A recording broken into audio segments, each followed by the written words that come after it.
Okay. So, so many children are brought for evaluation of short stature. So, and many parents are aware about various treatment modalities like growth hormone, and many states are giving it, especially in Kerala, it is free of cost, also in definite indications. So it is very important for the clinicians to have a clear-cut idea on how to approach, how to evaluate, and which are the treatable causes, or which are the situations where we should counsel the parents appropriately like that. So in this context, I would like to welcome PSN Menon sir, who is the former professor of pediatrics, Division of Pediatric Endocrinology and Genetics in All India Institute of Medical Science, Delhi. Welcome, sir. Thank you, Dr. Mohandas. Am I audible? Yes, sir. Yes. Yeah.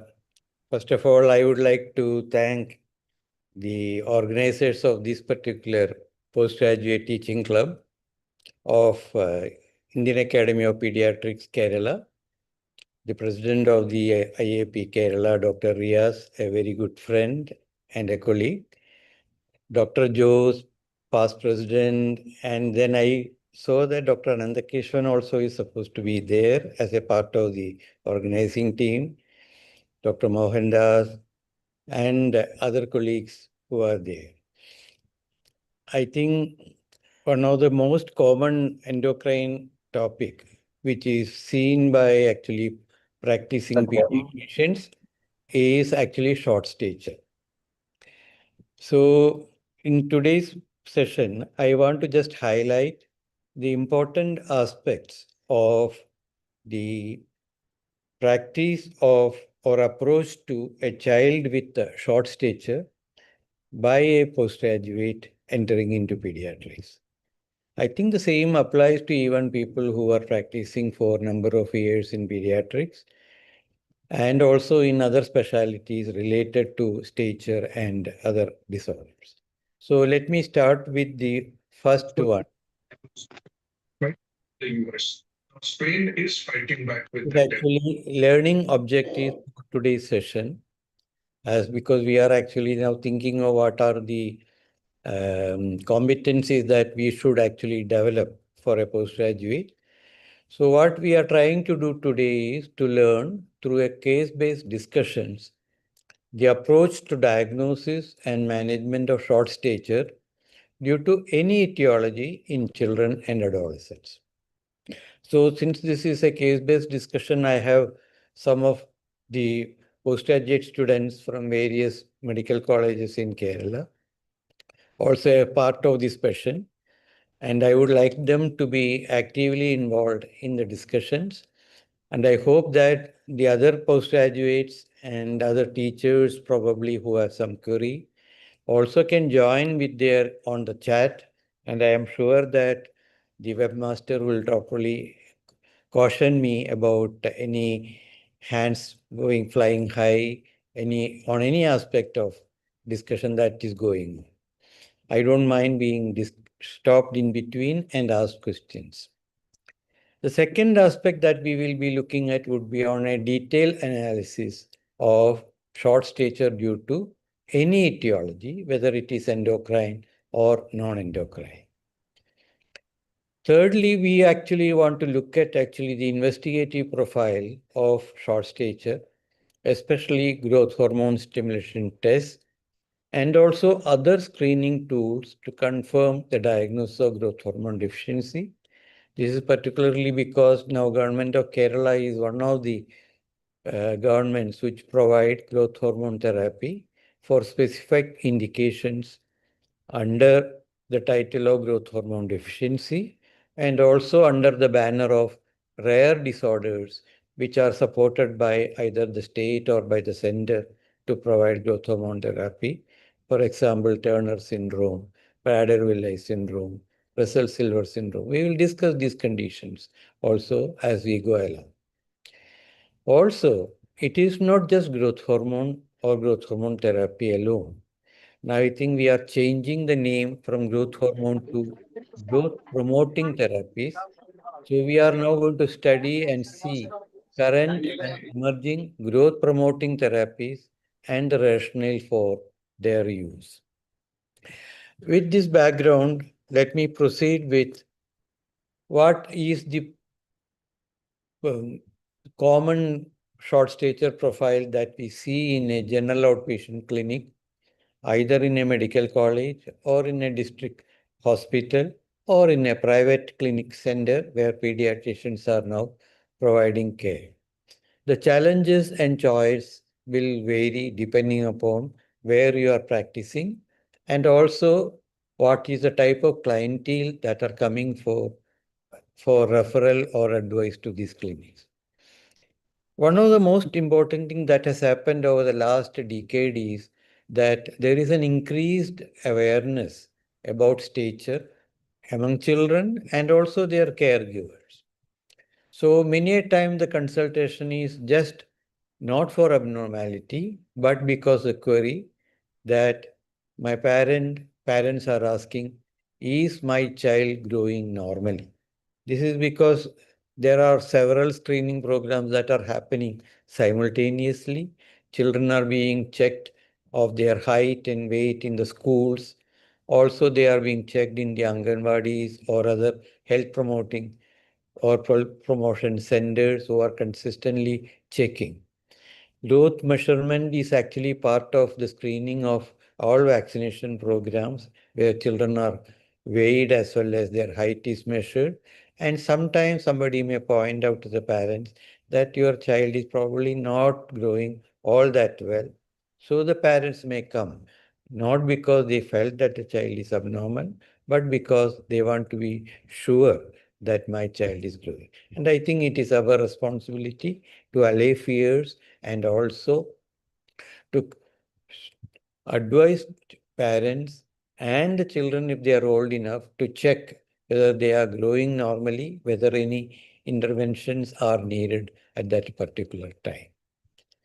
Second group are actually essentially for medical consultation. Here, there would be an abnormality of the height, or it may be not only height, but also weight, body mass index, and several other abnormalities are noted.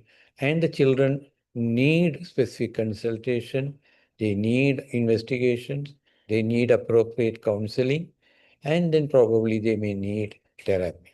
So these are actually the standard consultations, and many of them may be actually referrals for these children.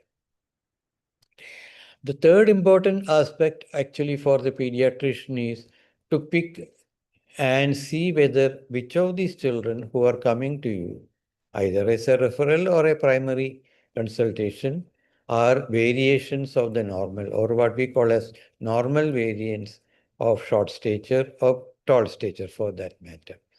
So it may be a simple physiological variation of the normal, or it could be even the beginning of a serious disease with abnormal stature. So these would include endocrine disorders. It could also include nutritional disorders, chronic systemic diseases. Then the fourth is actually because the referral is initiated for a remand for a treatment. The treatment may be in the form of a growth promoting therapy in the need of growth hormone.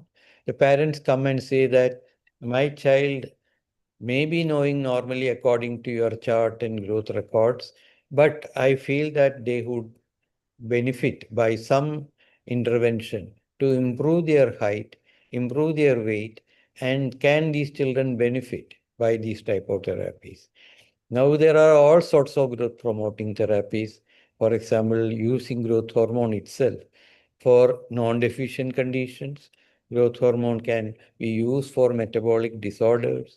Growth hormone can be used for syndromic diseases even before the stature is affected.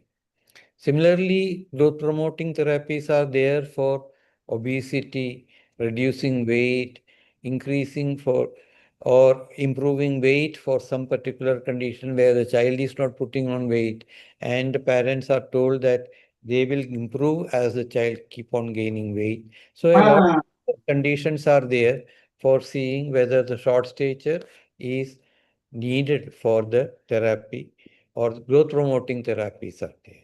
So with this background, we have to see that who are the children who needs evaluation. Growth hormone is essentially beneficial in some select groups, but not in all children. So who are the ones who would benefit by evaluation for short stature? Number one, those children whose height are below 2 standard deviation or less than third centile, because many growth charts that we are using may not be showing actually standard deviation values, but percentile values. So if it is less than the third centile or 2 standard deviation of the mean for age and gender in the same ethnic group. So anybody who is much below the cutoff value needs evaluation, even though they may not have a disease. Generally, for practical purposes, we can say if the height is just below the 2 standard deviation, it could be a variation of the normal. So they need follow-up and to see whether they are going further below as the child is being followed up. Those who are further away from 2 standard deviation, like less than 3 standard deviation, less than 5 standard deviations, those are likely to be pathological, not necessarily due to an endocrine disorder. It could be a genetic abnormality. It could be a skeletal abnormality. So the importance here is that you have to have a chart which actually shows you what are the cutoff for various centiles. And it needs, as I told very clearly, that the child needs more than one measurement over a period of time to declare that he is growing abnormally small or even abnormally short or tall. The second criteria that we use is short for mid-parental height, or what we call as short target height. If the child is short for the height of his or her parents, the mother as well as the father, it is actually not within 1.5 standard deviation of the MPH, that is 6 to 7 centimeter, then this child also needs evaluation. I will show you in the following slides some of the examples of how we are doing this in charts as well as using tables. So second would be the child may be normal, maybe within the normal range, within the 2 standard deviations of centile, but he is or she is not tall enough according to the growth curve for the parental heights. The third would be the child actually at the given time is within the normal mid-parental height, but with a height velocity which is less than 25 centiles over a period of 6 to 12 months or less than 4.5 centimeter per year till puberty. During puberty, of course, the growth spurt occurs and it will be much more. So if the child is not gaining the normal height velocity during the pre-pubertal years, or the pubertal expected growth spurt during puberty, that child also needs evaluation over a period of time. Sometimes all these are all normal. The height velocity may be within the lower range of normal. But what happens is that the child is falling behind 2 major centiles of growth. That means originally the child was in the 75th centile. Next visit after 3 months, he is falling into the around 250th centile. Further evaluation over 6 months and 9 months show that he is falling further behind into 50th centile. This means that consistently over the 3 major observation periods, the child is actually not fallen below the 2 standard deviation or the third centile, but he is showing a trajectory of growth which is falling towards abnormality. I think it is important for us pediatricians to pick up these children who are falling behind in their growth trajectory over a period of observation of 6 to 12 months. So these would be actually the 4 major criteria that we should be using for evaluation of children with short stature in our general outpatient clinic. Now I will ask my students who are actually in the group. There are 5 of you, I think, here. I think Dr. Anjima Soman, Dr. Nandakumar, Dr. Fawaz, Dr. Iman, Dr. Sudhanya. I think all of you are present in the group, I hope. Is it this clear to you? Hello. Hello. Is anybody can Yes. answer yes? Yes, sir. Yeah. So in addition to all this, there is something now what is happening because we are actually screening. There is something called anticipatory evaluation. We know that there are certain group of children with chronic systemic diseases who will fall below in their height as well as in other anthropometric parameters. These include children who has received therapy for malignancies, especially hematological, leukemia. They survive out of the malignancy and then they can develop short stature or pubertal abnormalities, obesities over a period of time. So it is important to anticipate for abnormalities in these children by regular follow-up. So there is something which probably you must have heard in your last teaching club when the pediatric oncologist Dr. Suma Kumari has told you about aftercare clinics for children with malignancies. Here actually they are not only look for recurrence of malignancies or complications, they are also monitored for their growth. Similarly, children who may receive cranial irradiation also are likely to fall behind. So they may have a neurosurgical or neurological malignancy, and they also need to be followed up during treatment and after the treatment or even surgery for growth monitoring. Similarly, children with hematological abnormalities like hemolytic anemias, like beta thalassemia, sickle cell anemia, and other forms of hematological causes for anemia, they also can have short stature.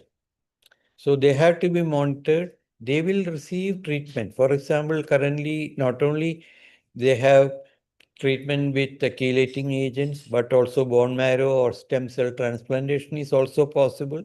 And they also can have problems with growth as they come out of their major abnormality. Similarly, a large number of heritable growth disorders are being detected antenatally, postnatally, and in the immediate infancy period. And they also, in addition to their diagnosis, can have a heritable growth disorder and they can have a growth abnormality. So it is not just those who are actually having short stature, but also those who are also having a abnormality which can likely result in abnormalities of growth and have to be anticipated and then managed.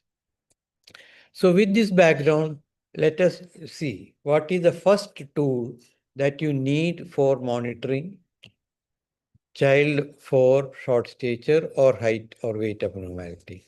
Obviously, we all need to have the growth charts. The growth charts are now available. I am at the moment showing you actually the pink and blue charts which are used for boys and girls, recommended by Indian Academy of Pediatrics. The Indian Academy of Pediatrics have actually used the chart which is belonging to the 5 to 18 years. Now the same chart by combining with the WHO chart of 0 to 5 years is available as growth charts. It is available on a mobile app. It is also available on your desktop and other thing and you can download it. But I would suggest that it is much better that all children, all parents are provided a printout of the chart with a record of the growth on this particular chart and also in their outpatient clinic. This is because whoever sees them and the parents can actually follow up, because sometimes the charts remain with the doctor and not with the patient, so that they know that they have been seen by somebody, but they are unable to trace back and get the records. What are the problems of using the IAP growth charts? It definitely shows. One of the problems with the growth charts, can you see the arrow? Is that our charts, the IAP charts, are essentially cross-sectional growth charts. It is not longitudinal charts which have been followed up. So they tend to mask the growth spurt that is expected in puberty in majority of the cases. In some, it may be very evident, especially for the weight and for the body mass index. But the CDC charts are essentially will show you that growth spurt during the puberty. Second problem with the growth chart is that the growth measurements, especially for height and weight, are too condensed at the first 5 to 8 years, so that actually a minor variation in height or weight that occurs in this period, when plotted on the growth chart, may not be obvious to the doctor and also for the families as well as the pediatric or the child. So it would be better to record actual height and actual standard deviation or percentile in the outpatient charts. It would be much more useful. It is a must for all pediatricians. So with this one, let us actually go with the first case scenario, which was referred to me. This is a child, short child, who also has a developmental delay. Here I may ask you some questions to those who are actually part of the PG team with me in the team. This is a 2-year-old girl who has come to me with short stature. In addition to short stature, the parents have also noticed failure to thrive. The child is not growing in weight as well, and there is some developmental delay noted. When the history was taken, the antenatal period showed that this is the second child of the parents, who are non-consanguineous. The elder sib is normal, growing normally with appropriate height for his age, good for his parental height. The child was born after a full-term normal vaginal delivery. Girl was born by breech with a birth weight of 2.5 kg, which is within the normal range, and there was no birth asphyxia. There was no difficulty in delivering the breech. The baby had, because the baby was born by breech, and the neonatologist and the obstetricians followed up the child and detected asymptomatic hypoglycemia in the neonatal period in the first 3 days, but did not require any treatment as because it was asymptomatic. Feeding continued. Later, the baby was found to have prolonged early hyperbilirubinemia, but did not receive any treatment, not even phototherapy or any transfusions or anything. But they noted that there was hyperbilirubinemia, and they were worried, and frequent checkups were being done.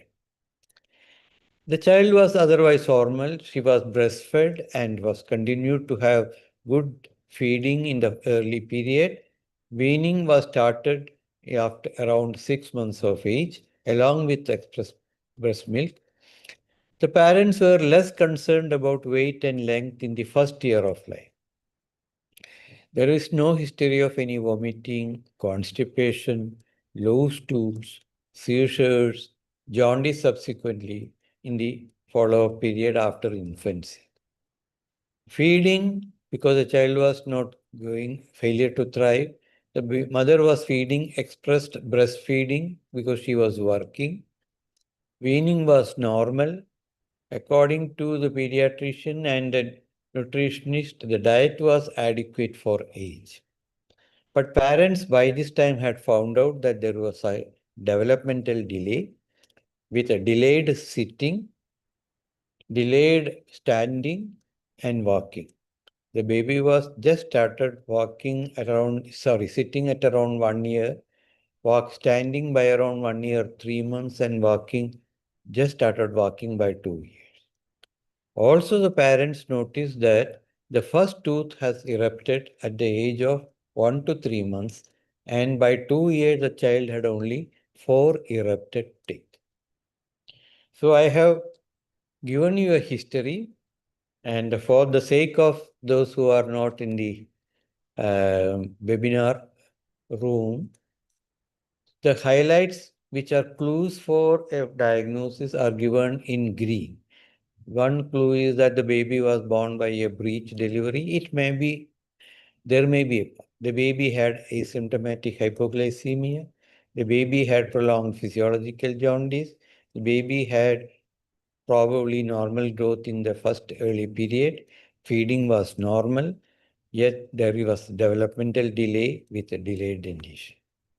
So let me ask the first student, Dr. Anjima, what do you think this baby has? Can you see it loud? Maybe right or wrong, whatever is coming to your mind. One of you. Anjima, Nandakumar, Fawaz, Imon, or Suthanya. anybody. Right or wrong, doesn't matter. We will go along.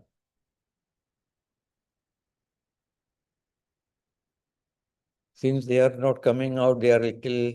Sir, in the chat box there is an answer. Box there is. Okay, you can. Prajwal, growth hormone deficiency. Okay, brilliant diagnosis. Is there anybody who thinks this child has hypothyroidism?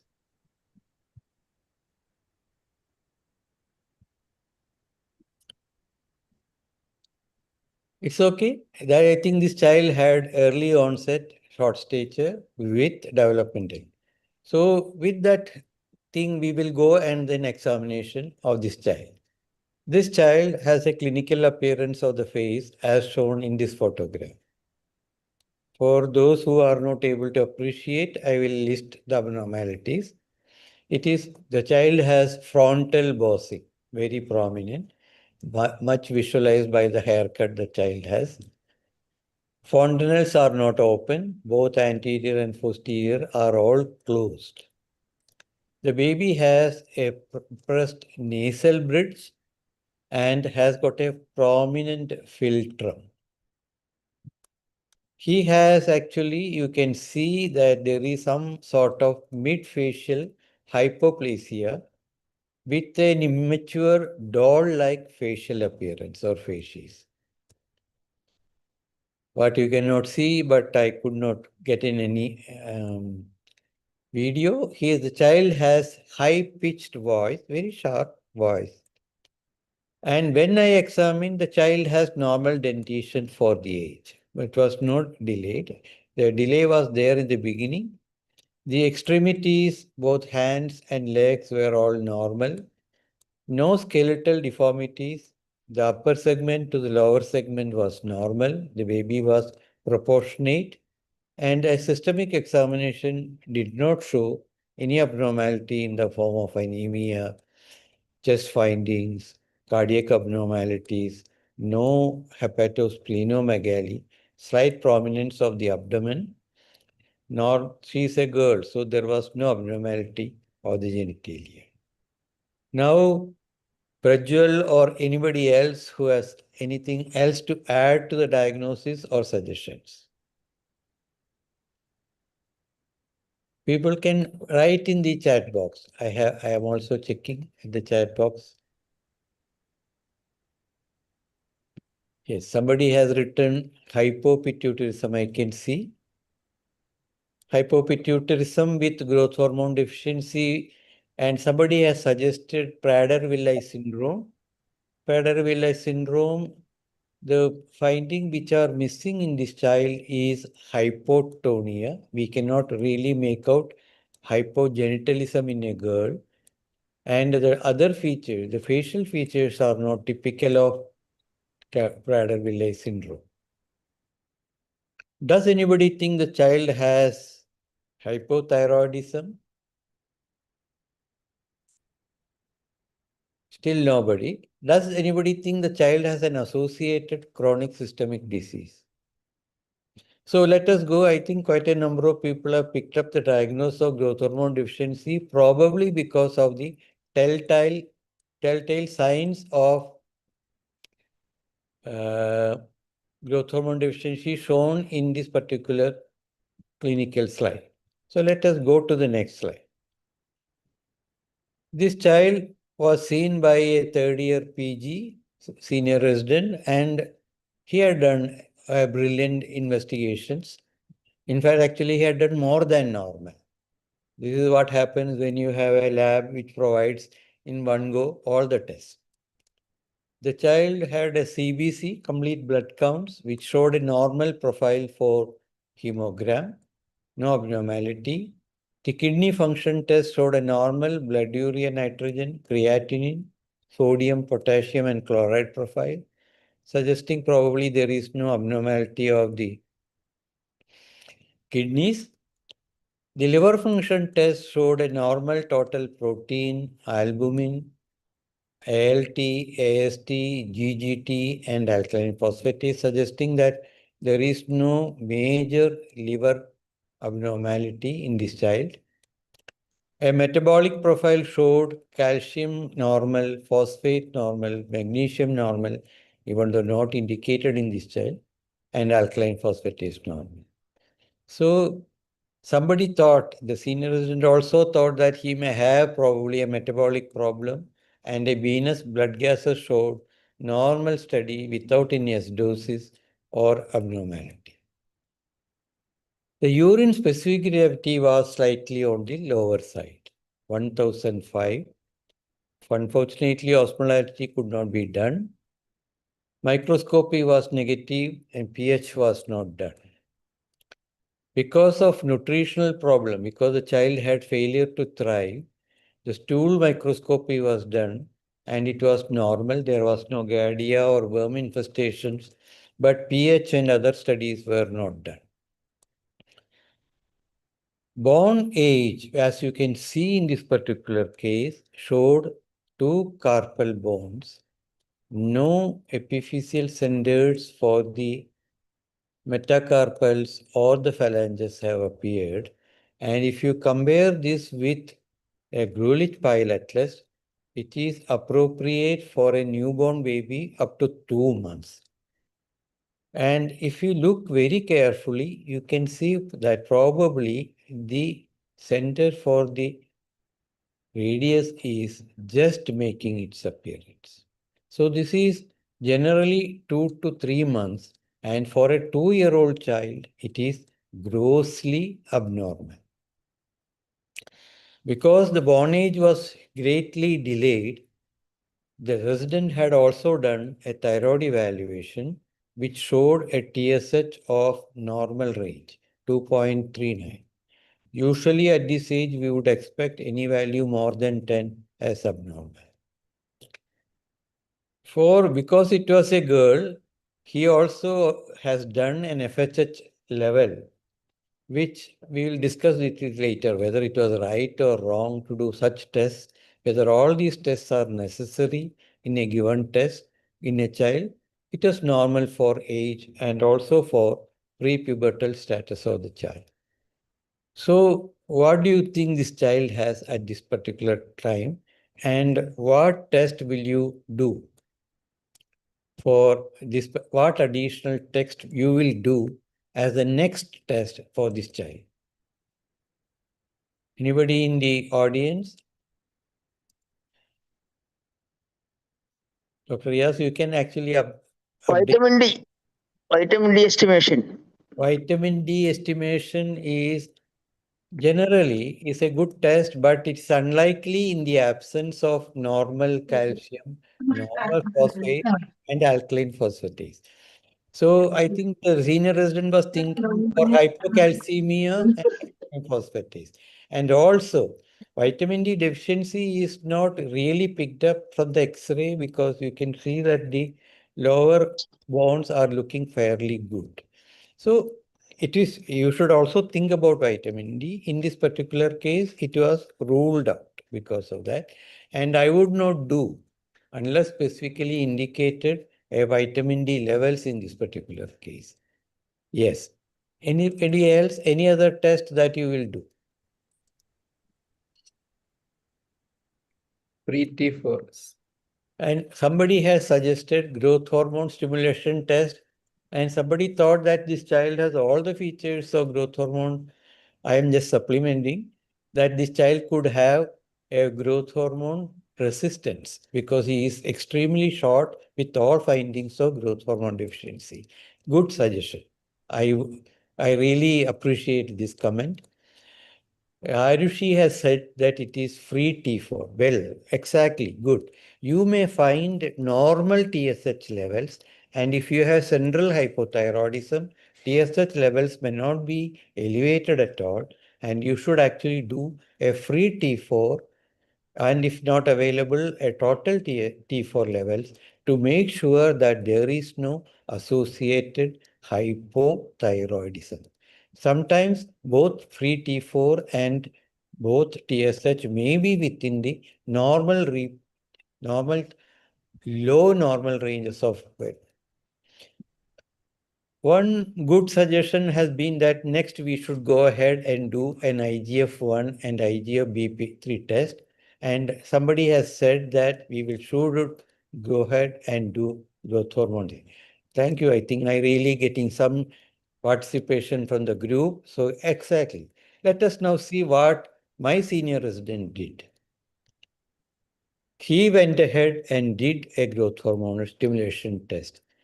His contention was doing a growth hormone stimulation test would cost in Delhi only 750 rupees. Doing IGF-1 and IGF-BP3 would cost around 1,500 to 2,000 rupees and sometimes takes a delay of 4 days to 7 days. So he went ahead and did a growth hormone stimulation test with using clonidine. We will say about the clonidine stimulation test. You can see that the baseline was 0.47 and the peak growth hormone level that he got was 1.5 nanogram per ml. The current definitions consensus guidelines say that any growth hormone level less than 7 nanogram on a stimulation test is suggestive of growth hormone deficiency. But fortunately, currently it is said that you ideally need 2 stimulation tests to make a confirmed diagnosis of growth hormone deficiency.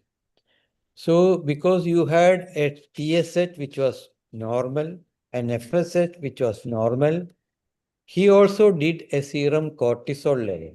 And the serum cortisol level was a marker for whether there is ACTH deficiency and which turned out to be normal for age. And he also did an X-ray of the skull along with the bone age, which showed that the X-ray skull was normal with a normal looking cella turcica, indicating there is no abnormality in that region. So with growth hormone deficiency in stimulation test, normal cortisol, normal TSH, normal FSH, his diagnosis was isolated growth hormone deficiency. And he said that now I will do an MRI of the brain. How many of you would agree with my senior resident? Everybody? So I see that there are... Sir, one question. Before doing this growth hormone study, Yes.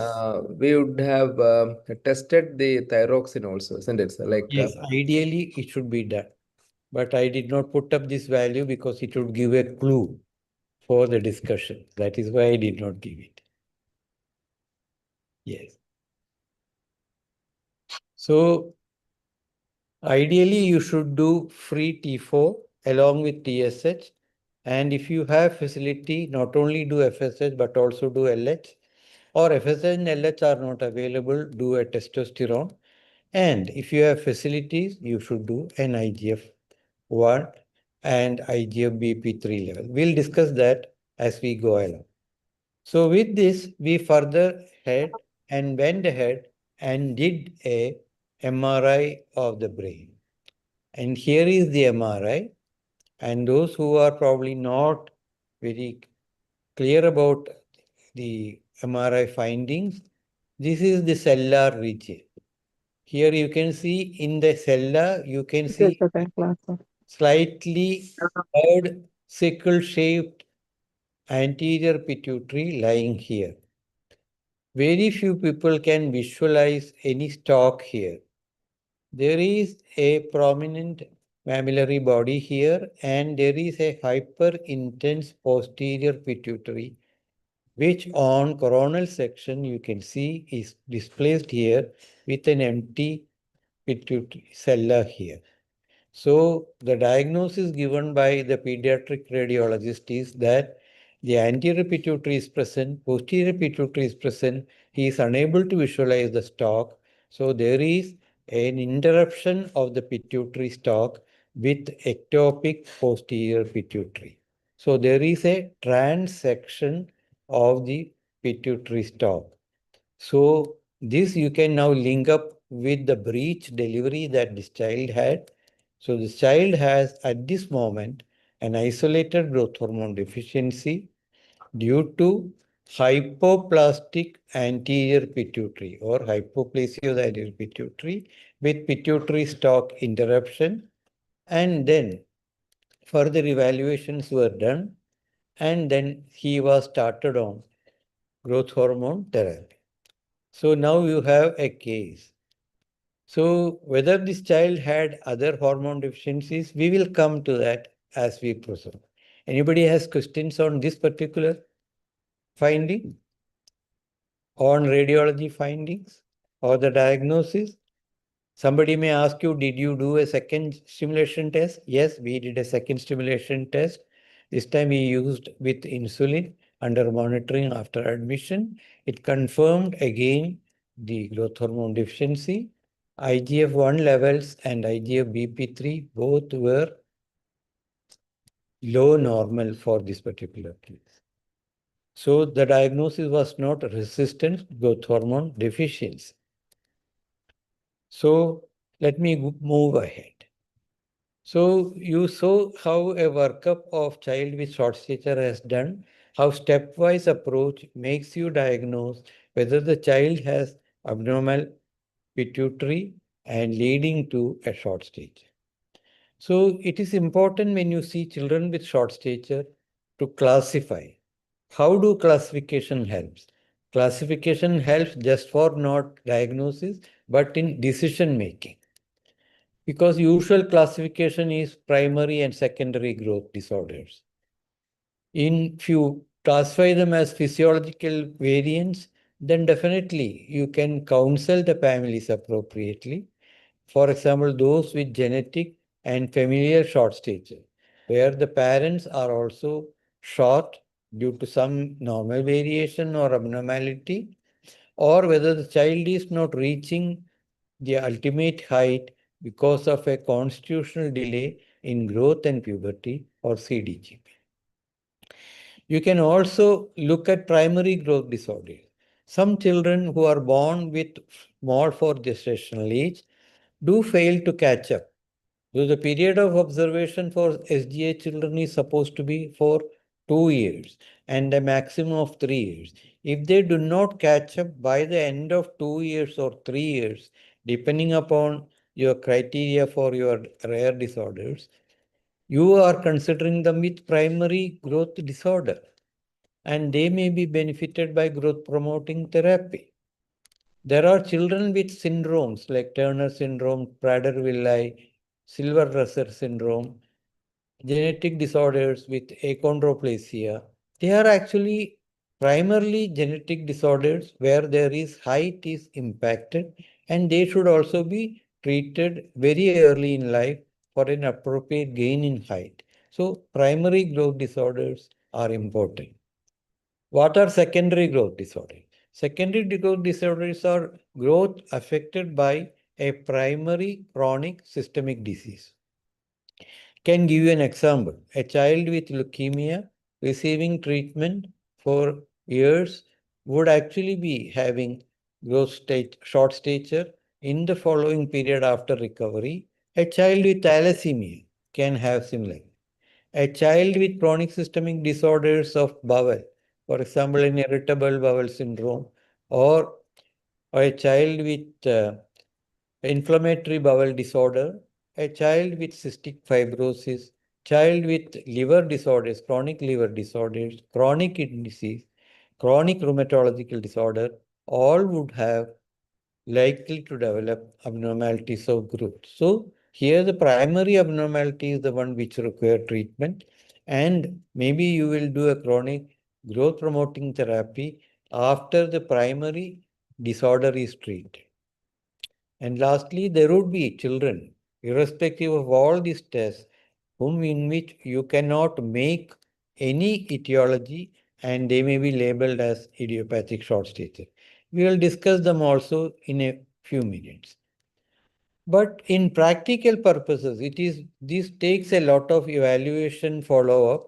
So the option which commonly followed is classify these children under proportionate or disproportionate short stature, which helps you to take appropriate decisions in an early stage. Let me just highlight you some of the physiological variants. All short children are not abnormal, but we can help some of them. So that is why which is important to identify physiological variants. Who are the children who are diagnosed to have familial short stature? Familial children grow parallel to and just below the third percentile of the height in growth chart. Sometimes their weight is normal. The born age, if we are taking them, is equal to the chronological age, but would be more than the height age. They attain puberty normal. The pubertal spurt is normal, but obviously in these children, a possibility of an underlying hereditary pathology should be kept in mind. So it is very important to look at them. Sometimes familial short stature may coexist with a constitutional delay. So it's sometimes you have to look at this particular aspect. Sorry. What is constitutional delay? Constitutional delay are children who are born normal, grow normally in the first few years of life, but as they approach towards puberty, tend to slag behind the normal growth. They actually deviate below the normal centiles with a born age which is equivalent to the height age, but both are less than the chronological age.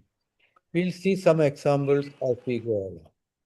These children have an onset of puberty at a variation from the normal range, usually around 14 years or later than that.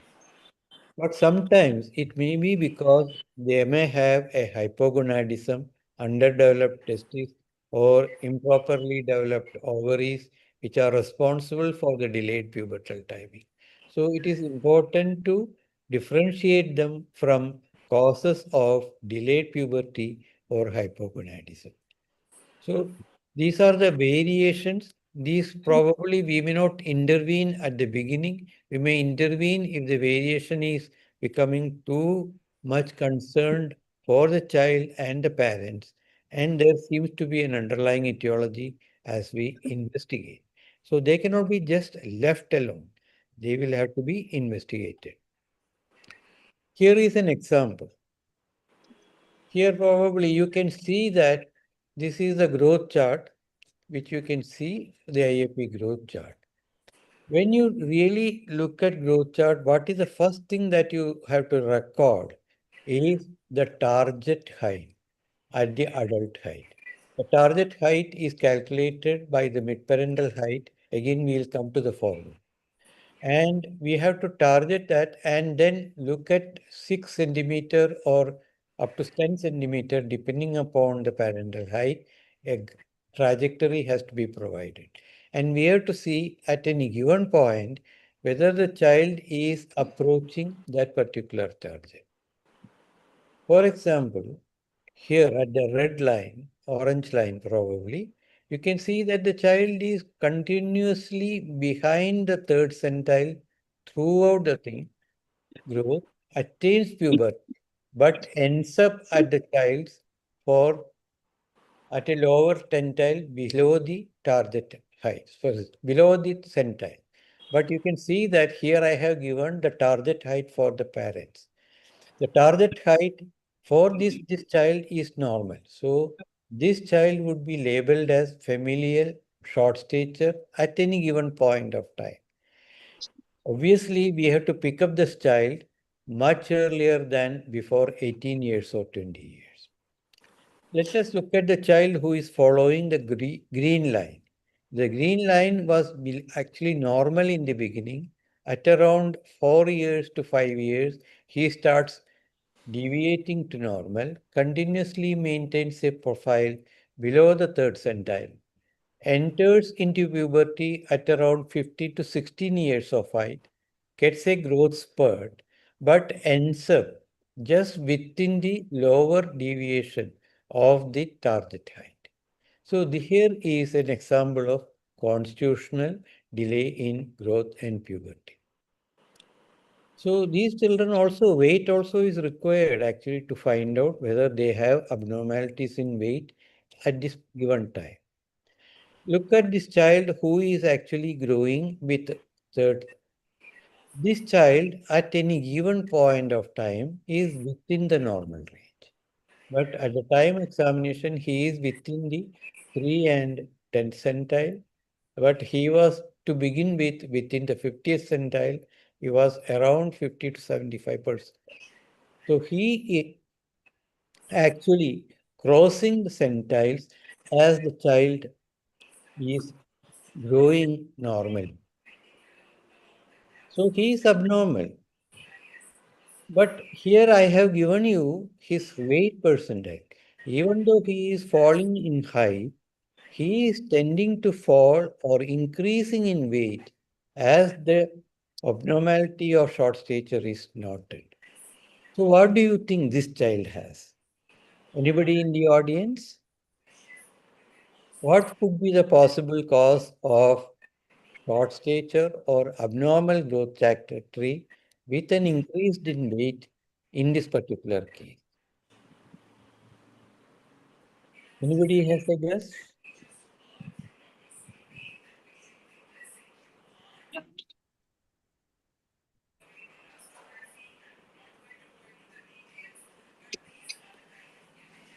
Yeah. Two common causes, two endocrine causes. Can you say that this child is just an obese child, overweight at this moment, has not really gone into obese weight, and is developing short stature too, as a second clue? So what could be the possibility? One of the possibility? Yes, please come on. Somebody has put up Prader-Willi. One person has put up hypothyroidism. Yes, Prader-Willi could be a possibility, but Prader-Willi generally manifests at an earlier age, much too. It is very unlikely that Prader-Willi would come at the age of 6 or 7 years, unless it is missed altogether. But that child would have been obese much earlier. Yes, the possibility of hypothyroidism is a very good suggestion. It could be an acquired hypothyroidism, not necessarily congenital. The child may not have congenital, then he would have been abnormal right from earlier period. So he may have developed an acquired thyroid disease and may have put on weight and is now developing short stature. Third possibility, much better possibility, is Cushing syndrome. The child, due to an adrenal adenoma developing Cushing syndrome, may develop increase in weight, may not go into the range of obesity and also in short stature, but can be picked up by this particular. Congratulations to those who have said Cushing and hypothyroidism.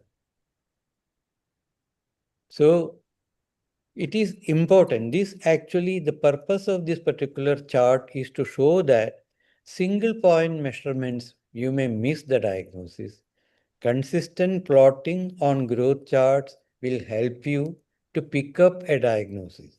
In this particular case, I would not have done growth hormone stimulation as the first choice because growth hormone deficiency would have manifested much earlier at around 4 to 6 years. So here I would not have been doing IGF-1, IGF-PP3. I would have done a T4 and TSH. I would have done a cortisol study. I would have also done a bone age. Bone age would have been advanced in a case of Cushing syndrome, where it would have been delayed in the case of a hypothyroidism. So growth charts are essentially the first tools in the hands of a pediatrician diagnosing short stature. I hope it is clear for you. Now, pathological causes. When there is a pathological cause, not always it is due to an endocrine disorder, but there may be an endocrine basis. For example, primary growth disorders. Children born small for gestational age with failure to catch up. They may be abnormal. They may not be having an endocrine disease, but several genetic disorders have small for gestational age as a characteristic feature. For example, a Turner syndrome child can be born SGA. A child with Russell-Silver syndrome may be born with SGA. A child with the 3M syndrome and a lot of other syndrome may be born with SGA. There are a lot of other syndromes which actually, beyond the point of discussion, we'll do something about them. Children with skeletal dysplasias may be abnormal right from beginning. And also genetic disorders like SHOX gene haploinsufficiency is also a condition where there is abnormality.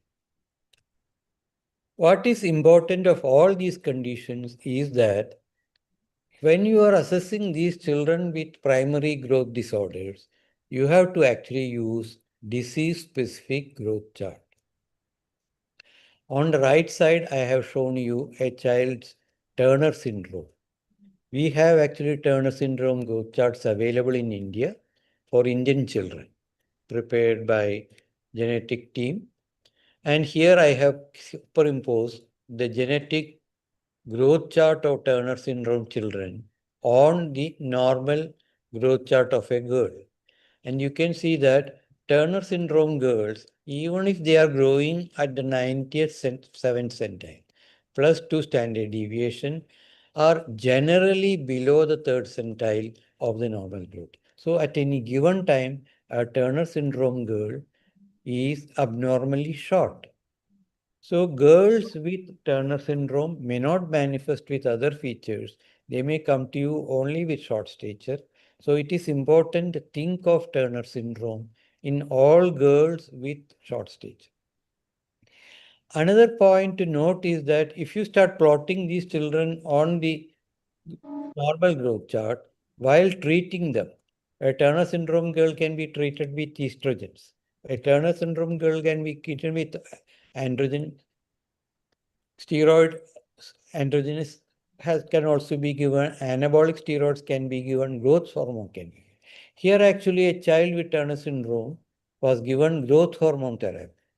He gained actually around 10 centimeter in the first year, another 7 centimeter in the second year, and went on to gain actually 37 centimeters over a period of 4 years. Look at that. In spite of that, this child is below the normal for the normal girls. But for a child with Turner syndrome, she is quite normal. She is actually growing in the higher percentile of the Turner syndrome. So many a time we tend to misclassify, misinform parents and children that your child is not growing enough or adequate enough. This child is growing very well and is maintaining a good trajectory for a girl with Down syndrome, for a girl with Turner syndrome. So it is very important that if you have a child with a specific syndrome, similarly we have children with Down syndrome, growth charts are available. Just now Dr. Shaji John and group has published a book on Down syndrome management, and they have produced growth charts which show actually what is the chart to be followed in a case of Down syndrome. Similar charts are available for Noonan syndrome, mucopolysaccharidosis, Prader-Willi syndrome, Dijo syndrome, and several conditions associated with IUGR, like 3M syndrome, Russell syndrome. But some problems are there that if you look at these charts, they may be available on the Google search or the PubMed, but many of them may not be India specific. So you have to look at and see whether charts are prepared for Indian children or children from rest of the world. So it is important to be aware about growth disease specific growth charts for all children. Most children with pathological diseases with chronic systemic disease have short stature at some point of time, but they may have other associated abnormalities which can help. And it's unlikely that they would manifest with simply because of short stature, except in a few situations like celiac disease, some patients with cystic fibrosis, some children with chronic liver disease, some children. And many a time, the children may be receiving treatment. The treatment may not be inappropriate. It is quite normal to give corticosteroid therapy in appropriate doses for a child with nephrotic syndrome. And sometimes if a frequently relapsing nephrotic syndrome may receive more than one course of glucocorticoids. And these children may have typical features of corticosteroid side effects and short stature. Androgens, estrogens are all used in several specific indications. Children receive treatment for long period when they have tuberculosis, HIV, and some of the recently available medicines used for attention deficit hyperactivity disorder also are likely to produce short stature. Not in all cases, but it's important to be aware of chronic systemic disease and look for them in the evaluation of these children. Okay, that's it. Right. Coming to that, there are specific endocrine conditions. The most common among them is hypothyroidism. Given as a single etiology, hypothyroidism congenital would be the commonest cause of short stature in pediatric practice. With newborn screening, probably the number of children with short stature is probably decreasing. The number of growth hormone deficiency is increasing because of availability of tests. We are now seeing growth hormone insensitivity in much larger proportion. We are seeing a lot more number of Cushing syndrome, pseudo-hypoparathyroidism, children who are delayed diagnosis of precocious puberty or treated very late for precocious puberty, and poorly enrolled diabetes mellitus, all are likely in patients for short stature. So with this, let us see what are the clues in the history which will help you in diagnosis. Prenatal, natal and perinatal event. Like I told you, a difficult delivery, breech delivery, birth weight and birth length. I would like to highlight on birth length. I do see children from all parts of India with growth charts, but I hardly see birth length recorded in the birth record in most states of India. Birth weight records are there. Even in the state of Delhi, many hospitals do not record birth length.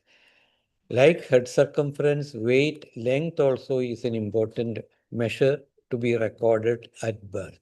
It gives very important clues in diagnosis. It is important to record parents' height, pubertal timing, family history of short stature in all cases.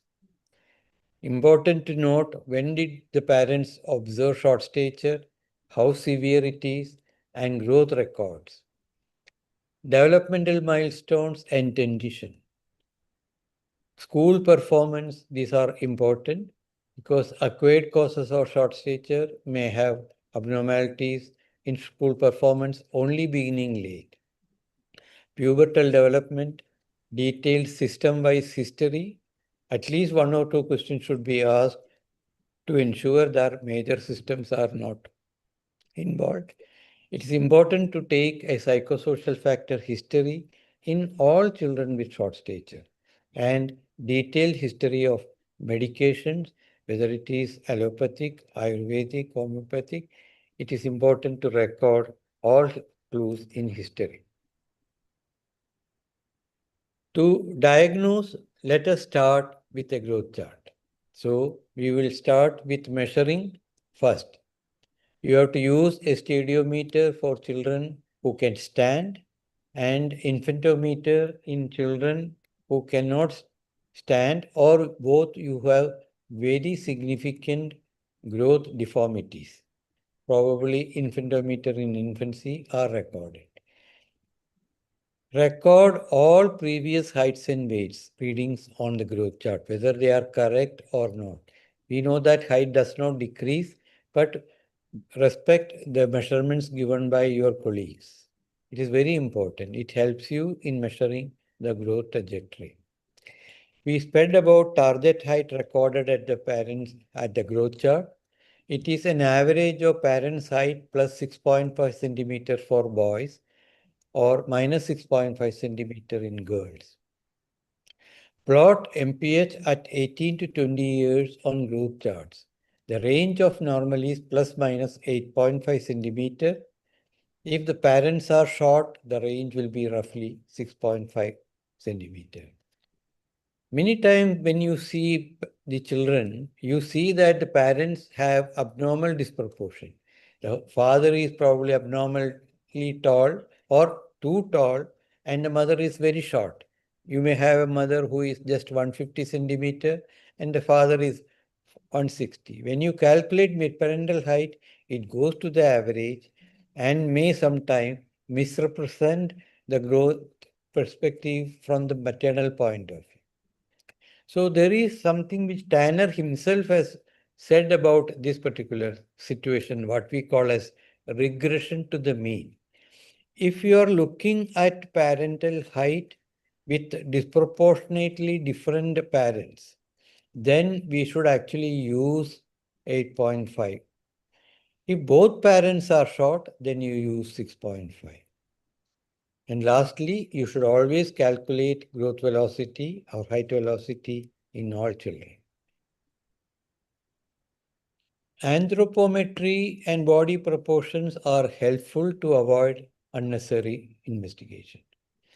But that means not only height, we have to look at weight, weight for height, body mass index, head circumference, waist circumference, all are important clues in measurements. Some of them will help you. Obesity with syndromes like Prader-Willi, Down syndrome, Turner, all are helpful in this way. But as pediatric endocrinologists, we are very specific about upper segment, lower segment ratio. This is actually measured from the pubic symphysis downward and minused from the total height.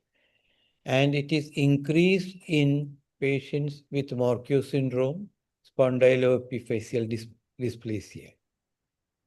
It is decreased when there is spinal length is affected, as in cases of hypothyroidism, achondroplasia, Turner disease, rickets, and those with mucopolysaccharidosis. But for most children with growth hormone deficiency, it is normal. Similarly, arm span to height also is an important measure in children with short stature. Arm span is less than the height till 11 years in boys and 14 years in girls. Later, boys increase their arm span by around 5 to 3 centimeters, and girls have a arm span which is more than 1.2 centimeter in height. If the arm span is more than height, then it indicates probably a disease of the vertebrae or a scoliosis or a spinal deformity. But if the arm span is less and height is more, it is more suggestive of achondroplasia, hypochondroplasia, or Turner syndrome. So it is important in making the appropriate diagnosis and the choice of investigation. In these particular cases, you should do a skeletal screen, or what we call as a syndrome screen, a group of X-rays which are done to find out whether the child has a skeletal dysplasia. The next important thing is actually looking at the pubertal development in a child. Here you can see actually that the child is growing below the third centile, actually, in the initial years. And when the testis was measured at around 11.5 years, it was 2 ml, indicating no onset of puberty. He continued to grow, and at 14 years, he had around 4 ml, indicating that probably he is entering into puberty. By 16 years, he has entered puberty with 12 ml, and he has entered at the age of 18 a height which is within the target range. So we now know that this is nothing else but constitutional delay. So ideally, what we would pick up is by doing an X-ray at this particular point very early, and if the height age is equal to the born age done at this time, then you are quite right in making a diagnosis of constitutional delay in growth and puberty. But more important than diagnosis is what I want to highlight is that when you record height in a growth chart, most of us do not record SMR in any way. So it is actually helpful for a second consultant or a specialist if you have recorded the SMR on the growth chart side by side with the height screen and also with the weight. So you know that whether the child is growing in puberty at appropriate age as per the standard norm for that population. So the second thing, after the growth chart height and then looking at the midparental height, third thing to look for is actually proportions followed by onset of puberty. So if you follow by this particular method, you are likely not to miss most of the causes of short stature. Now let us look at some cases. I'll describe this case with you. Many of you must have made a diagnosis by looking at this photograph. This child was brought at the age of 15 months. He was born at term by a normal vaginal delivery with a birth weight of 2.7 kg. Short limbs were noted at birth with a relatively large head with poor height gain. At 15 months, the weight was 7.8 kg. The length was 65 centimeter. The upper segment was quite big compared to the lower segment. What is the diagnosis? But more importantly, what are the abnormalities that you pick up in the clinical photograph? Anybody?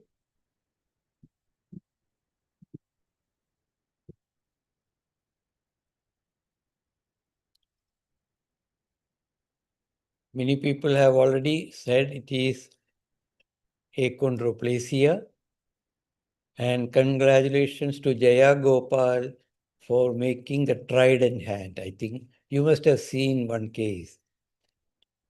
And it has got a typical finding. In addition, trident hand, you can also find other abnormalities actually by the abnormalities of the phalanges. Actually, you can also pick up the abnormalities. The long bones will actually show the abnormalities of the pelvis, the femoral epiphysis abnormality, abnormality of the lower end of the femur and tibia, all can be picked up.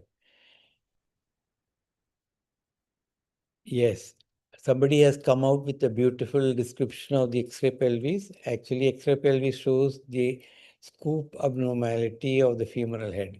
Very good. I think many of you have seen these X-rays.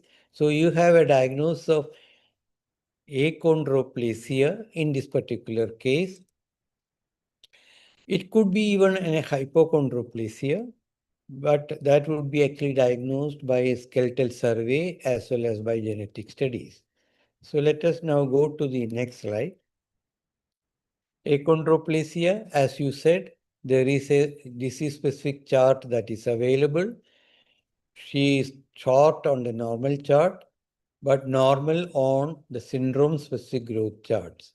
So it is important to do a careful clinical examination. You have to do pedigree charting because it is a heritable disorder.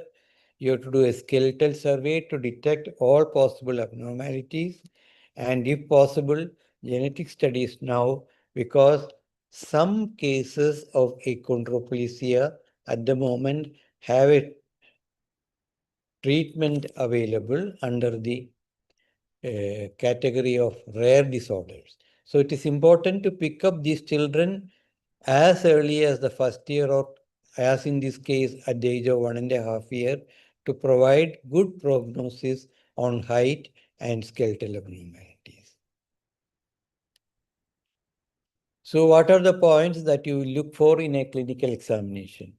Pallor, clubbing, goiter, hypertension. I have given you some of the abnormalities. I think if you see the short orthometacarpal, you can think of Turner, pseudohypoparathyroidism, Shock syndrome. Mad lung deformities are common in Turner and Shock haploinsufficiency. Other abnormalities will be there. I think all of you are good in picking up these diagnoses. So with this, and if you have no clue on this diagnosis, you can go ahead with a level 1 diagnosis with bone X-ray, age, specific testing if possible, blood counts if necessary, serum biochemistry, urine, stool, X-ray skull. You have to also remember that growth hormone deficiency and hypothyroidism may coexist with a systemic disease.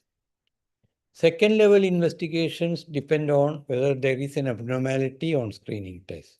If nothing else, because of commonality, I would prefer to do a TSH and FT4 to rule out hypothyroidism. I would do karyotyping plus FSH in a girl with Turner syndrome. Karyotyping in some centers takes time, so we generally do FSH, which is elevated in girls with Turner syndrome. You may do studies for malabsorption or renal tubular disease or test for the GHIF axis depending upon your findings. Endocrine causes are common, and one of the things that you see is growth hormone deficiency with proportionate short stature.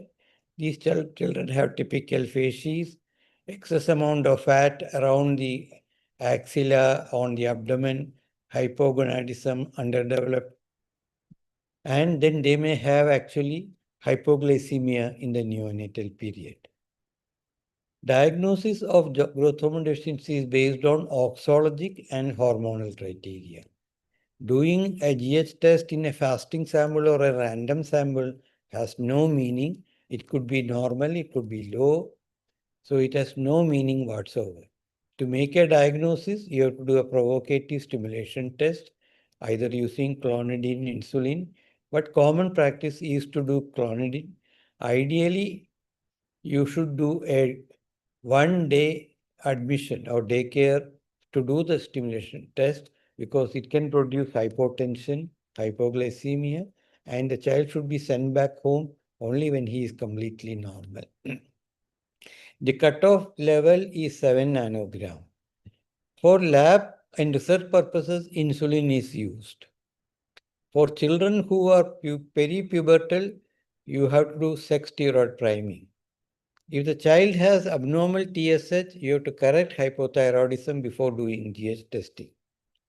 Test for other pituitary hormones if GHT is present. And you should do an imaging study to detect the pathology, because if the child has an underlying neurological malignancy, then that should take the priority before growth hormone treatment. Now coming back to IGF and IGF-BP3, they are good tools for screening, but they are not confirmatory for diagnosis of growth hormone deficiency. The problem with IGF-1 and IGF-BP3 is that their levels vary, and the normal deviation between 2 standard deviation above and 97 is so much variable that unless you have normal weight studies, normal levels from Indian population, you may have difficulty in interpretation. Currently, there is a normal chart available prepared from multiple authors from Chandigarh and Delhi with the normal values for IGF-1 and IGF-3 in children. Cranial imaging is a must in all children. I just showed you earlier a child with pituitary stop transection. Here, Dr. Riaz, I am going little ahead of time. I'll just finish off some cases. No problem, sir. No problems. 16-year-old and 6 months child with short stature, which observed over a period of 4 years. He had delayed puberty, no disease symptoms of chronic disease, height is short significantly, weight is significantly short. The parents appear to be normal with a height, mid-parental height of 170. So let us now plot this child's height. You can see that his height is around 131. It is appropriate for an 8.5-year-old. That is called height age is 8.5. His weight is appropriate further below to an 8-year-old child. So he has both short stature as well as undernutrition, with undernutrition slightly more prominent than the height. Anybody would volunteer a guess as to what this child has? You can see the target height at very high. He is significantly away from the target height. What do you think this child has? He has been sick, abnormal for a period of 4 years. Any guess? He was investigated. He has slight anemia on hemoglobin and mild elevation of ESR. Blood investigation shows microscopic hypochromic anemia, probably iron deficiency. Serum albumin on the lower range of normal. Thyroid shows normal test for TSH and T4. Liver enzymes tests, renal function tests are normal. Studies for vitamin D and calcium are all normal. Routine urine and stool tests are normal. His born age is 8 to 10 years. What further testing he will need? Anybody who can come? So I have now given you the clue. Because he is also having undernutrition, and which is significantly little more than the height, I would first try to look for some chronic systemic disease which has produced short stature along with underweight. So look for some nutritional problem. Malabsorption studies, chronic systemic studies, whatever we have done shows anemia, he has a hypoalbuminemia without any other finding. So after born age, the next would be to look for some of these studies. Are all of you with me in this case? So a lot of tests were done, but one of the studies showed that he had an anti-tissue transglutaminase antibody levels which are in the higher range with normal IAG levels. total IgA levels, indicating he has probably celiac disease. You can confirm this with other studies he needs. You can do other antibodies like endomycin antibodies, or you can do a duodenal aspirate and do studies, or ideally you should do an endoscopy and duodenal biopsy and confirm the diagnosis. And in this case, all were done and it was confirmed to be celiac disease. So now you have a diagnosis, celiac disease with short stature, undernutrition, and you have diet modifications to help. He was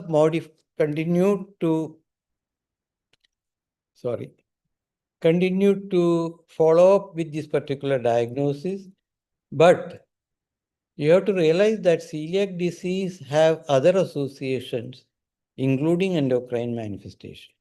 Some of the celiac disease children can develop type 1 diabetes with autoantibodies, and he can continue to have malabsorption and short stature. Some of them may develop antibody-related hypothyroidism or Hashimoto's disease and can go and to develop hypothyroidism. Some of them may develop even hypophysitis and growth hormone deficiency. So it is important to know what are the comorbidities that can happen with such diseases to make a final diagnosis and follow up. So don't be happy that you have a diagnosis. Be prepared to anticipate other abnormalities when you are giving appropriate nutritional reconfirmation therapy in these children. Are you with me? Have you understood how I go ahead with this diagnosis and how growth chart has helped me in making a diagnosis? Now, another child. This is a 14-year-old girl brought for evaluation of short stature. Parents are short, not attained menarche yet. Normal vaginal delivery, birth weight was normal. No asphyxia, no neonatal jaundice, hypoglycemia, seizures, no feeding problem, developmental milestones normal, short noticed at 4 to 5 years. Anybody can come out with a diagnosis?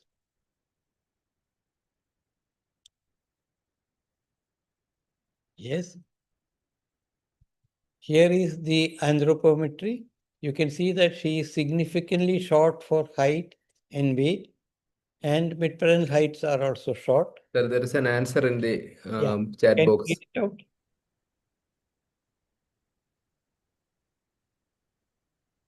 Turner syndrome. Yes, very good diagnosis for this particular history.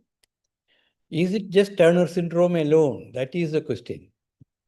When you do, this child is significantly short for both height and weight. So here most important is to look for the born age and SMR.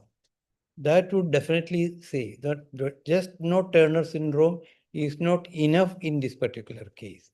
So here we did all the tests. You can see normal. There is a mild hypochromia. X-ray chest is normal. Celiac study is normal. And then we find that this child has relatively low normal T3, low normal T4, and low normal range TSH. He has also got cortisol levels within the low normal range. Obviously, because she has delayed puberty, her levels of FSH, LH, and estrogen are normal, or within the or in the delayed puberty range, prepubertal range.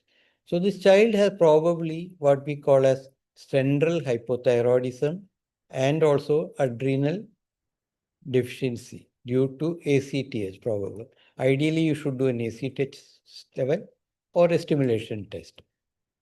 So he could have more than one hormone deficiency in this case. And so we have what we have, a child with central hypothyroidism, low cortisol level with probable ACTH deficiency, prepubertal or low sex hormone levels, and many child, because this child has low FSH level, the Turner syndrome is unlikely, but has to be confirmed by a chromosomal study. And when we did imaging, you can see here that he has got an anterior pituitary hypoplasia. No posterior pituitary is seen in this particular study. So he has got a hypoplastic anterior pituitary with non-visualized posterior pituitary. So what do you do? Immediately we cannot do a growth hormone stimulation test. We have to normalize hypothyroidism by giving Eltroxin. Once it is normalized, we have to ensure that puberty is normalized with estrogen. And once it is done, we can actually do a peak GH level. And later, once the cortisol level also can be done, you can give, if necessary, steroids also. Or sometimes, to avoid all insulin, we can also do a GHRH stimulation test. So what this child had was having a probable combined pituitary hormone deficiency with multiple hormone deficiencies. So he first needs TSH treatment, T4 treatment, then steroid replacement, and then treatment with growth hormone. So what we did was that we started treatment with prednisolone, we started treatment with thyroxine, then we added growth hormone, and later we are probably evaluating pubertal development to decide whether further supplementation of estrogen is needed in this case. Any questions on this particular case? Anybody with a question? Happy to see a comment on panhypopituitarism in this particular case. So, short stature, you have many management options. In this case, chromosome study, no? Yeah, we did chromosome study. It was normal. It was not Okay. a syndrome. These children with short stature can be treated with thyroxine, gluten-free diet, potassium or alkaline therapy, depending on the observation and reassurance can be given for familial short stature and CDGP. Some of these children may benefit with androgens or estrogens appropriately, and some have been treated with growth hormone. Nutrition and diet go along with all management. No specific treatment benefit has been seen by giving additional vitamins, minerals like zinc or iron in this particular case. Age-appropriate exercises are important. Low-dose sex steroid therapy has been given if there is associated hypogonadism or delayed puberty. Children with Turner syndrome and some of the syndromes have been treated with oxandrolone as a potent therapy for improving height. Aromatase inhibitors are used actually because continued presence of estrogen helps in the attainment of better height. So letrozole and anastrozole are actually coming up as growth promoting management now. GH therapy, definitely in case of GH deficiency and specific indications. GnRH analogs are essentially not growth promoting. It actually improves the treatment with growth hormone in children peripubertal by delaying puberty and giving more time for the growth hormone therapy. In children with skeletal dysplasia, you can of course go for limb lengthening like Lizarro procedure, but that requires very expert surgeons, orthopedic surgeons, because it is impossible with conventional management to produce equal length to both the bones at the same sitting. And sometimes none of these things help. Probably you have to counsel them and say that probably wearing high-heeled shoes are probably the best option that is we can provide. So we'll sum up with a last case. Here is a 9-year-old boy with short stature. Chronological age 9 years. His height is 110 centimeter. Height age is 5.6 years. Born age is somewhere between 5.6 to 6 years. Chronological age is more than born age and more than height age. He has some amount of weight being reduced. Weight is 16 kg. Weight age is also 5.3 years. Mid-parent height is 173 centimeter. So what do you think this child has, based on what we heard today? Anybody with a possibility? And what treatment should be offered?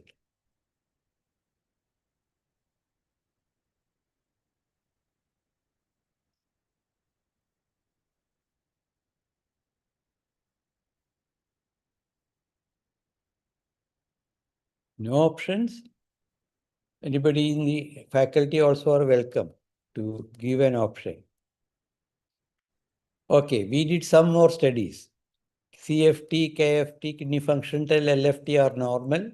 Chest X-ray is normal, no tuberculosis, no evidence of rickets on skeletal survey. Urine specific gravity is normal, no posterior pituitary deficiency. pH normal, no RTA. Stool NAD, no malabsorption. Celiac study is normal. Thyroid profile normal.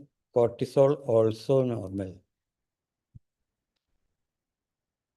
Any diagnosis now? This is very, very difficult case, a problem for the endocrinologist. This particular case, we have to do nothing else but IGF-1 levels. And the provocative test showed GH 1.1. We went ahead thinking that this could be a growth hormone resistance syndrome, but turned out to be very low pH GH levels. So there is many number of cases where can be picked up very early with very low growth hormone levels, and these children would have actually abnormalities picked up on X-ray, and this child received growth hormone injections. You can see that he was pre-pubertal, he improved in height, testis increased, testis level has increased, he has touched the third percentile, still far away from target height. He is advancing in age, advancing in bone age, as you can see, and puberty. What should we do? Should we leave him? If he left alone, will he reach here? Or will he end up here? So the question doesn't stop just because you have made a diagnosis. Here probably is the need for a growth promoting therapy. We have to probably delay puberty or add a growth promoting agent like these anti-estrogen agents has to be provided to improve the height prospects for these children. May not help in all cases. So the diagnosis and management just doesn't agree with a diagnosis alone. So to sum up, a child with short stature, you have to see whether the child has got normal height and clinical examination. He has to be reassured and regular. If the height is less between 3 to centile, follow up the height velocity. If it is normal, reassure, regular follow-up. If it is low for age, let's follow the third centile group. History, clinical examination, screen for dysmorphism, body proportions. If they are abnormal, then suggestive of chronic disease, follow the pathway, confirm the diagnosis and follow it up. If it is normal, do a preliminary testing with screening, and then if they are normal, go ahead with hormonal screening, Celiac, karyotype, and LH and FSH. If they are normal, you have to do the GH axis evaluation, screening with IGF-1 and IGF-BP3, and abnormal treat the cause. If nothing, then these children will come under the category of idiopathic short stature. Because of shortage of time, I am not going to discuss much about that. They need also evaluation. So to sum up, but the use of simple measures, probably you can come up with diagnosis and screening in most children with short stature. So thank you for listening to me. Hope you have been able to absorb many of the points that I was trying to tell you. So any questions, any comments, all are welcome at this stage. Dr. Thank you, Riyaz? sir. Thank Yeah. you, sir. So I think it was a very exhaustive lecture.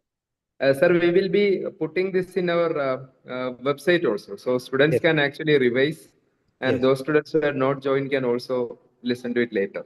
Yes. So I think Purushothaman sir is here. He wants to give some comments.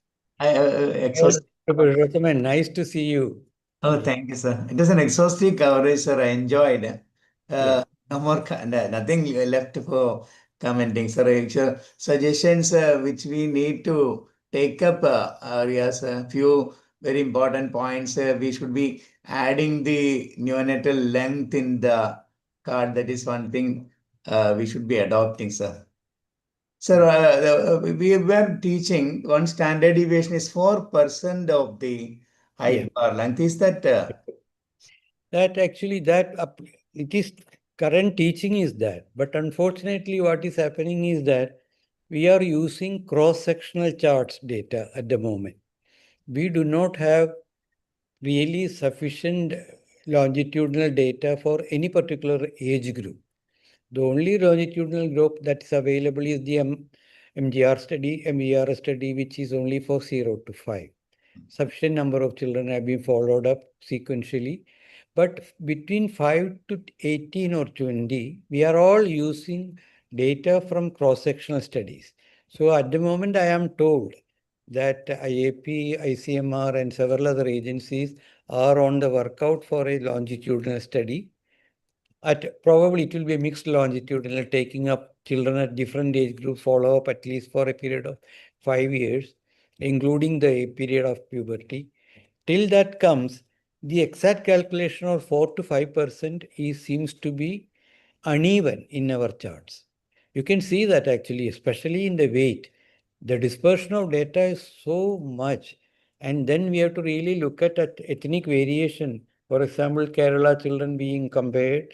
In Kerala also, South Kerala has relatively good height, normal height potentials, whereas toward mid Kerala and North Kerala, its height potentials are slightly over the peak. Comparing, for example, when we were studying children for sports age, we found that if you have children who are coming from northeast states, they are extremely short compared to children from Punjab and Rajasthan. So using even for India multi-state level targets are sometimes not good enough unless sufficient number of children are calculated in this group. sir, in developing It's very countries? important to know the principles of these charts is very important. Sir, in developing countries where you have worked, where the technology were advanced, can there be a situation where instead of the manual recording of the height, if there is some small, simple technology at the entry point of a school on the mass scale, entry point of school, when we are crossing at the door like that, when you're entering the hotel and all, there can be a screening method by the photography or something like that. The lights tangentially crossing, you can directly from a software, you can measure it, the height. Yeah. And the software for individual kids can automatically get into that. Yes. That can be utilized for individual child on a long-term growth curve and all. Is such a technological thing integrated into the endocrinology parts or anywhere in the country? It is available actually using Sir, actually, laser being a few years back, Novo came up with such a software, isn't it, sir? Like, Yeah. what happened later, I don't know. No, it is available, but probably it is too costly for use in regular practice. I have seen that it is being used in several European countries, as well as in the Middle East. It is used in Saudi Arabia, Kuwait, Qatar, at school entry point as well as school health programs. They actually monitor, and it is integrated into the growth chart. But the equipment we saw is very expensive, and actually it is used only by a trained school functionary. It is not used, for example, most schools in Kuwait, Qatar, and Saudi Arabia have school health nurses who take up the height, weight, and other parameters, look at the vaccination schedule, regular periodic checkups. All those things are vitamin D monitoring, all are done. But in India, it is not available. I am aware about the Novo screening. I was under the impression that one of the faculty member from an region is on using this at the moment. The ICMR study is using only the stadiometer. Okay, sir. Parvati madam is there. Hi. Good evening. Good evening. Good evening. Good evening. Nice seeing you and listening to you. Yes. It Yes. was excellent as usual. Mhm. എന്റെ classmate ആണ് കേട്ടോ. Yes. അറിയാം madam. Sir സെപ്റ്റംബറിൽ വരുന്നുണ്ടോ madam? നമ്മളൊരു adolescent endocrinology module plan ചെയ്യുന്നു.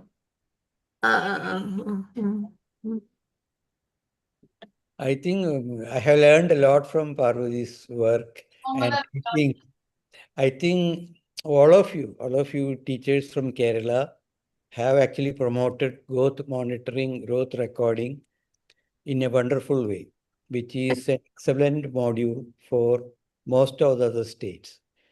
It has come into practice, and I can see those patients who come to me from Kerala.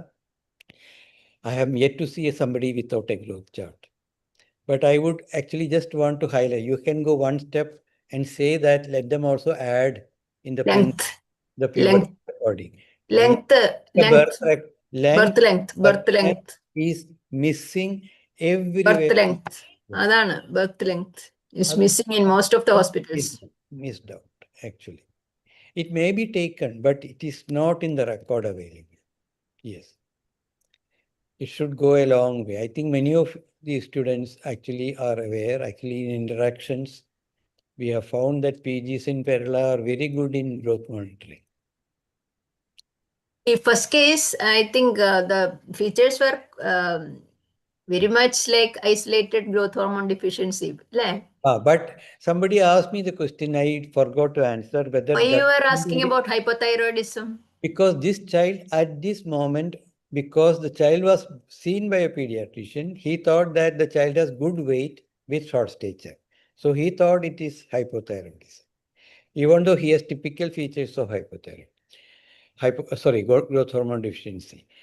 That is why many people look at that weight is more, so thyroid. Now, can there be hypothyroidism in this child? At this time, it is isolated. But evolving case, he may develop hypothyroidism as we grow along. So looking for TSH levels or T4 levels annually is a part of the screening. When you give growth hormone and growth starts, and if it is not adequate for the child's expected height gain, then you should think of associated central hypothyroidism. Okay, thank you. In this case. The last case about Turner syndrome. We were all thinking it will turn out to be Turner syndrome, but FSH level came low. Chromosomal studies was normal. So we picked up multiple pituitary hormone deficiencies at a late stage. I think we should have picked it up much earlier.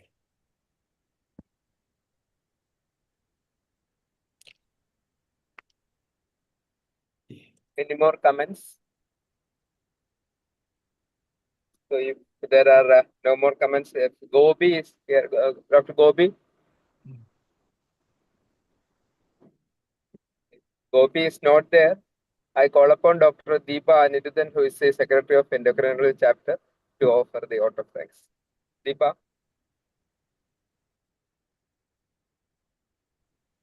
Good evening, everyone. Good evening, Deepa. Good evening, sir. You are all doing a wonderful, good job in the form of IAP education program. I sometimes sneak in and listen to some of the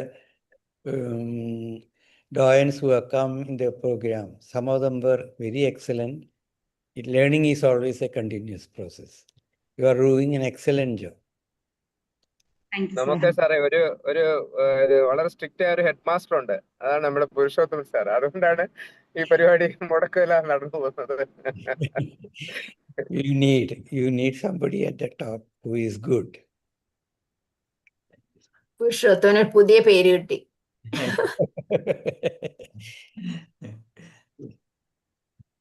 Deepa, over to Deepa. Okay, sir.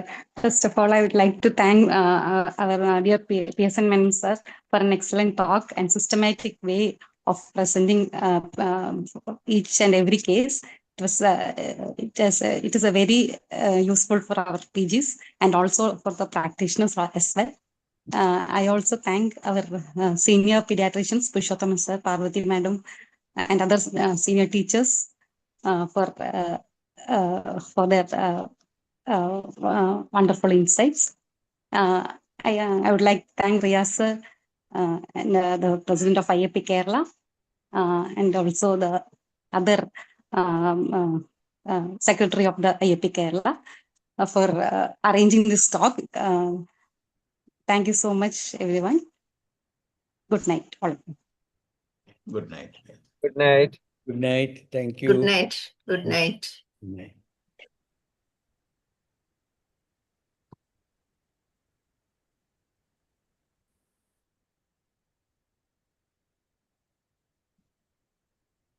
Thank you.